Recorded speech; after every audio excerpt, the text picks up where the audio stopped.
Welcome to the darkness. All right. Say when. No, you're good to go. All right. Thank you everyone for coming. I'd first like to kick off by acknowledging the traditional owners of the land on which we meet today, the Wurundjeri Woi-wurrung and the Bunurong peoples of the East Kulin Nation. I would like to pay my respects to elders past, present and emerging. Thank you everybody for coming. I'm Joel, that's Billy, we're Midnight Boil. Thank you Andy and the Rumbler crew for having us today and for letting us put this on. And to Freddy's for the food as well. As lovers of dance music, Billy and I are always keen to celebrate a wide range of music styles and genres that have impacted and influenced us. In this party series collections, we really wanted to highlight DJs who have contributed significantly to their local scenes. In particular, we want to understand the journey in building their record collection and how long this takes, and understand what led them to where it is today. So we've asked Andy to bring along a bag of records that really showcases his entire collection. Our first guest is a co-owner of Vicious Recordings, one of Australia's longest serving dance labels. Has been DJing and throwing parties since the late 80s, curated Australia's first Ministry of Sound, The Annual, and was one half of Love dance group Madison Avenue. So please give a warm welcome to Andy Van. Yeah! Oh, thank you. 1, 2. Oh, there I am. Yeah, thank you. Yeah, no worries. Thank you for being here. So before we dive into everything else, we'd just love you to give us a little bit of a summary of what would you say is your sound and how would you kind of describe your collection as a whole? That's tricky because there's sort of two parts to my world. So it's actually maybe even three parts. So back 1986, those sort of things, there was young DJs. I'm not kidding, young DJs called Carl Cox coming to Australia, his first tour, and we did basically, we'd only just started the label very, very close to that time, and at that time, techno was the thing. So Carl Cox was playing techno, we were signing techno artists from around the world, so our first Vicious CD was actually a techno CD. So and we'd only started Vicious very recently prior to that. You've got some questions about Vicious as in how it started and influences. But so basically, the music collection that I have has kind of spanned, I suppose, the way music has evolved. And techno, to me, seemed like a very strong presence when we started the label. So therefore, it influenced me very much. And we signed a lot of artists from around Australia at that early point in the label, one of them being Carl Cox. A few tracks later, we signed a track by Sasha. So we were building this sort of sound at the time that was techno-based, which is really ironic because no one would associate me with techno, but that's a whole different story. But so that was a part of where I started. Rewinding 5 years prior to that, I actually started as a funk DJ in Frankston. So very, very strange bedfellows, as I suppose you would say. Yeah. Ironically, I had a number plate that was funk, and people would drive around and go, "Oh, he's got that rude word on the back of his car." But so I started with funk, and then moved into what would be termed as early house. And then the label started, and then techno was a thing, so then we were releasing techno stuff. So 3 genres straight away. And then house, what I would just term as an overall title would be house, which was sort of early 90s right through to disco house in 2000s. And from then on, the world went to shit and it all got commercial. Sorry, no, I forgot the EDM phase. Sorry, there was an EDM phase in there to sort of 2007 to 2015. David Guetta and all of that sort of nonsense. And now it's kind of no genres to me. Now it's a no genre world, or the lack of knowledge of a genre, which no one really knows or cares about genres anymore anyway. And the crazy thing is, you see Fisher DJing now and he'll play a commercial record that I would hate from 20 years ago, but kids love it because they don't know it because it's a catchy song from the past. So there is no genres and there's no limits anymore in what music is, which is really weird. But back in the day, I would be, like cringing if I played something commercial, and then it became commercial, and then now we're back there again. So it's to answer you, that was a very long-winded answer, but yeah, all genres that encapsulate dance, really. Apart from maybe R&B, I'm not a big fan of R&B, and I play it, you know, when there's the really terrible commercial gig that's paying me well. That's another story anyway. So I feel like I've probably got a lot of the records that you're talking about that went out of fashion, but they sound good now. Yes. Okay, so I guess let's maybe stay on Vicious then. Talk to us about the journey of like how did it come to be? How did you start it in the first place? Like what happened there? Well, it connects Vicious. The start of Vicious connects to myself and John Corse, and we had this little garage in Frankston, and I'm not kidding you. We just went to our local church, which is where I went to at the time, and we said, listen, have you got a space that we could maybe build a studio in? And they said, yeah, we've got this old garage here. So we built a studio in a garage pretty much the same size as this room here. And they gave it to us rent-free. So they were paying the electricity for a rent-free property, which was fantastic. And then they said, we've got to put the rent on you.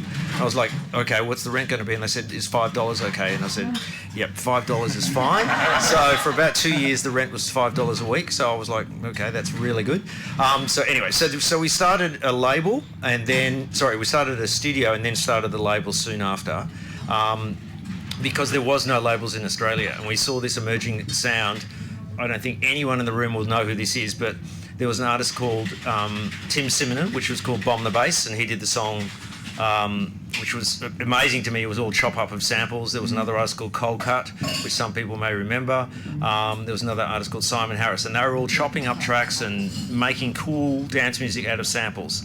And that was my huge influence, and that was sort of the starting point for me about buying samplers and, gosh, I can make music. Do you know what I mean? As in, a DJ is making music. DJ has no musical skills, but he's making music. So that was a big door opener for me, because I had zero musical skills, like zero.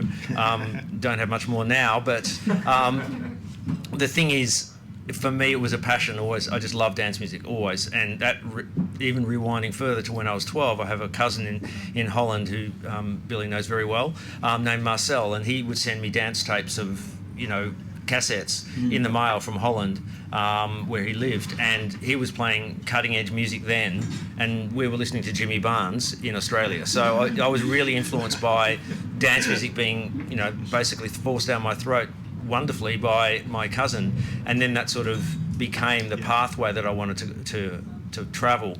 And I was just, I don't know why I was so excited by all this chopped up, sample-based music. But look up Cold Cut. Cold Cut's an amazing artist back in the day, and a lot of artists, say 10 years later, will list Cold Cut as being a major influence. Chemical Brothers, I guarantee you, I've never heard them say it, but I guarantee you they'll say Cold Cut was a major influence. So so we started the label out of a frustration that there was no dance music. We went and met with Sony and major labels, and they had zero interest in dance music. So then we started Vicious because of that. And yeah, that was it. Was Vicious at all a vehicle, like an excuse for you to be able to make and release your own music? Not at the start. It was just, like a play vehicle for us. It didn't pay us any wage. We basically worked there for, I think, 4 years and never paid ourselves any money. It was just just a fun vehicle to release music. Just the outgoing of $5 a month. Yeah, that's right. We could handle that. Yes. Yeah, right. And we were DJing at a club called 21st Century, which ironically is still there. But 21st Century is a really, really cool club because it has a dance floor bigger than this room that's a turntable. And you stand on the dance floor and you rotate round like a turntable. It is absolutely brilliant. Yeah, right. And it was good because... That still exists? Yeah, I think the turntable, and it had like lasers in the middle, like a laser plasma thing, and it was groundbreaking. It was absolutely groundbreaking. Yeah. Nowhere in the world had a turntable. They should have just put the arm. The record arm wasn't on there, but just the circle was. And it was really good as well because people would request songs, and I'd be like, "No, sorry," and they would just rotate away. So it was great. But then they came around again. Can I have that song again? And I'd be like, "You again." Yeah. But it was a really great environment, and for us, we were playing great music at what was termed a suburban venue. Frankston? Frankston. Yeah, like I think that's suburban. Fair. That's a fair. Yes, fair. Yeah. Yes, and then ironically, it all, like all of this sort of connects, the dots connect, and scarily, just 200 metres up the road, Chasers contacted me and John because we had this successful night that we were running out in Frankston playing dance music, and they were somewhat annoyed that we were keeping people in the suburbs. They wanted us to be the DJs in Melbourne. So one of my first DJ gigs was at Chasers, as in the city, on this street, on Chapel Street. But to us, it was a nightclub in the city for us. So we were like, wow, we're going to be DJing in the big places of the city. And then we got Chevron soon after that. Yeah. And those two venues, for anyone that's old enough to remember, were it and a bit in Melbourne. It was a big leap for John and I. And yeah, we were John there, Course, as in John Course. Sorry, yes. Sorry, he's like my brother, or brother from another mother. So yeah, and another father. Both. And another father too. Yes, that's a friend, yes, if you will. Yes. Yeah. So a lot of those nightclub stories are probably quite interesting. Yes. Way too long. I'll be here all night if I talk about those. Yeah, I would like to hear more about them, and they probably would as well. However, this is about your music collection. Yes. So yeah, I guess are there any running a record label as well has probably informed your own taste? It's probably quite. I don't know. It's hard to separate what you release versus what you actually want to play. I don't know. One of the criteria that John and I have had right from day one was, would we play this? Just that's the sentence for 30 years. Would we play this? And if we wouldn't play it, generally we won't release it. We're a little bit more commercial now because kids are more commercial now. So there's some tracks that are a little bit too commercial for our sets that we still release them. But 90% of the music that we released was based on the would we play them line. So and we've followed that, and it's a little bit different for labels overseas because they have more of a crowd. So we used to get a lot of labels overseas saying, why do you have such diverse music? And I was like, well, because Australian dance floors have diverse taste. So and that's what we would do at Vicious. So yeah. And another thing that we'd mentioned in the intro was that you were the curator of the first Ministry of Sound annual here in Australia, and I know you did some elsewhere as well. But how does something like that come about, and how do you go about curating a mix for something like that? All right, that was a fun journey. So basically, for the people that don't know, I'm hoping you do, but so I did the song Madison Avenue's Don't Call Me Baby and the rest of the album and all of that, produced that, and was half the artist. And so that sort of happened at 1999, and compilations were starting to really blow up in the UK. And a guy named Tim McGee sort of started Ministry in Australia, and he wanted to have those same sort of successful compilations, and he had them, coming along to there, but he'd never done an annual that was big. And so I did. So Don't Call Me Baby became, a hit in Australia, number one in the UK. Ironically, it was number two in Australia. Everyone thinks it's number one in Australia, but it actually wasn't number one. It was number two. A thorn in your side? A big thorn in my side, because the song was shit that was number one. It was Blue. You know that song, I'm blue and I'm blue. And yeah, I hated that song. Anyway, and it kept me out of number one for 12 weeks or something. We were number two. Anyway, that's another story again. Anyway, so then that song was successful, and there was a Rolling Stone magazine listed me as Australia's first superstar DJ, which was a title that we'd never used on Australian shores before, which was a fun little journey for a little while. And then Ministry contacted me and said, do you want to do an annual?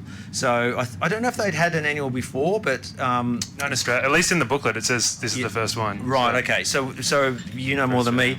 So then I did it. Basically, they wanted say, I don't know, there's like 35 tracks on it. They basically said, here's like 10 for each DJ. So basically put a list of 20, and then we curated the other half of it, basically, myself and Mark Dynamics, I think was the first one. And so we put that together and mixed it on vinyl, which was very, yes, they were mixed on vinyl, and very, very frustratingly, because I'm a absolute pain, like the mixes have to be in key, in perfect beat, you can't hear me, especially when it's vinyl. Going out. Yes. So I haven't actually ever listened to them since, but so what I believe, if my memory, I don't know if it was the first one or the second one I did, but basically I mixed it all on vinyl, and then because I made a mistake halfway through, I did the mix again, and then we chopped two pieces of audio and did it that way. So because it was frustrating, So I couldn't do the whole 1 hour perfectly with not a single touch because I don't want to touch You'll the get vinyl. I'm hoping to get those skills one day. So, but yeah, and that ended up being a massive compilation that made them millions. It didn't make me millions, but made them millions because it was so big. It was 130 or 180,000 copies, which they'd never even gone close to. So that was the biggest thing. And then I did the next one, and then that was even bigger. And then ironically, the guy I mentioned earlier, John Course, he then took over, and then they went up to 200, 250. I think they got up to 300,000 just before the arse fell out of dance music. Yeah. So those annuals were honestly, at least for me, they were my awakening into dance music. Fantastic. Just by being That's related to you. Yes. That was my good. The '05 annual. Yeah, specifically. there's a movie there, The Awakenings of Billy. Yes. Anything else you want to ask? I mean, obviously we could speak for a long time, but this is a bar that has to sell drinks, so I think we'll allow Andy to play some music from his collection. Yeah. Yeah, we'll ask a bit about the collection. I think that's probably fair. Yeah. Yeah. In a minute. But anyone can order a drink. I saw one of the questions was what song has made the most influence on you? Yeah, please. And I will tell you this fun story. So this was 2000 and after Don't Call Me Baby, maybe end of 2000 or start of 2001, and it was the Leeds only ever Love Parade. Like they'd never had the Love Parade, it had always been in Germany, and they did one in Leeds, and I got booked to do that event. And so Friday night, the Leeds Love Parade was on the Saturday, and Friday night, midnight, I took the flight from Qantas at midnight, flew all the way to Leeds, can't sleep on planes, so we're talking been up the whole day, 30 hours travelling basically, landed in Leeds, it was an afternoon gig. So I did that gig, and as soon as I arrived in the Leeds Love Parade, I hadn't started DJing, I was just about to DJ, I heard a song, and I was like, what the fuck is that? That is amazing. And that was the first 4 bars of Lady by Mojo. And I was like, oh my God, I have to have this record. And I was running around. And of course, there's no Shazam, there's no nothing. I couldn't even get to the DJ. And then about a week later, I found out it was Mojo. But that moment, I can still see myself standing there there was 300,000 people, which was unbelievable. And I just remember that exact moment. And fantastic. Because I'd obviously done Don't Call Me Baby, and I was heavily influenced by Disco House of the time.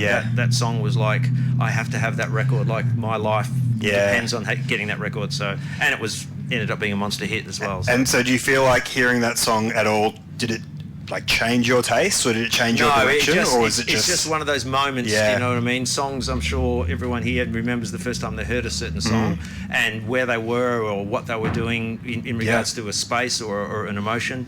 And that was one of those emotions that, obviously there were lots with Don't Call Me Baby and, you know, being on Top of the Pops and all of those things, but ironically I don't remember Top of the Pops, but I remember that moment with Lady Mojo, like that. I can just see where I was standing and everywhere. The sleep deprivation and everything together. Yes. I guess just as a final question then, like what do you have in store for us today? What records did you bring? How did you pack the bag? I packed the old milk crate. I actually, just so everyone knows, I'm not kidding, those record bags never existed. It was milk crates, and DJs would carry milk crates. And ironically... 10 miles in the snow without shoes. Yes, so I'll tell you a story. So 21st century, back in the day, we're talking 1980, whatever, 2 or something like that. There was 4 flights of stairs at the back, and I always ran late for DJing, still do to this day. It's a family trait. It's a genetic trait. I would arrive at 5 to 8 or 5 to 9 or 5 to 10, whatever it was, and I would carry 4 record crates. And Billy out the front said, what do you mean you would carry 4 record crates? I would carry 4 record crates in one go because I was running late and I had to start in 3 minutes. So I would carry 4 record crates full. So that's 400 vinyl I would carry with my skinny little runt arms here up those back stairs. So, but anyway, that's the record crate story. The records inside the crate. The records inside the crate are a mix mash. There was another question that we haven't asked, but I just quickly wanted to say. Please, by all means. It's really important to me, and that is French house. Like French house is it in a bit. It is the shit. Like, it's still resonating with what you're making today. Yes, you know? I can't escape that sound, and so I've got a bunch of French house in there, and I don't know. It's just, for me, it's super important. It's you like the sample? Yeah, it's all sample based. It's kooky. It's chopped up. It's filtered. So there's a bunch of French stuff in there, and there's also some stuff that worked. Lady Mojo's maybe not in there. But anyway, there's all of that sort of era is in there. And I would say 95 to 2001 is in that crate. So, I'll play a bit of that. Cool. Well, I guess, thank you so much for coming down, and thank you, Rumbler, for hosting us. Yes. Thank you, everyone, for being here. Thank you. Thank you.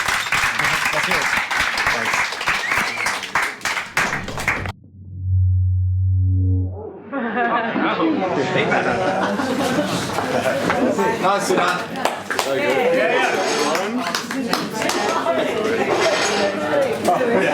Oh, he's late for gigs, is he? Never seen that before. That was awesome. Thanks, man. Yeah, that was good. The amount of times I've seen your son sweating, running with a bag of treasure. It's all to a venue. Driving back to his house. It's very much fun.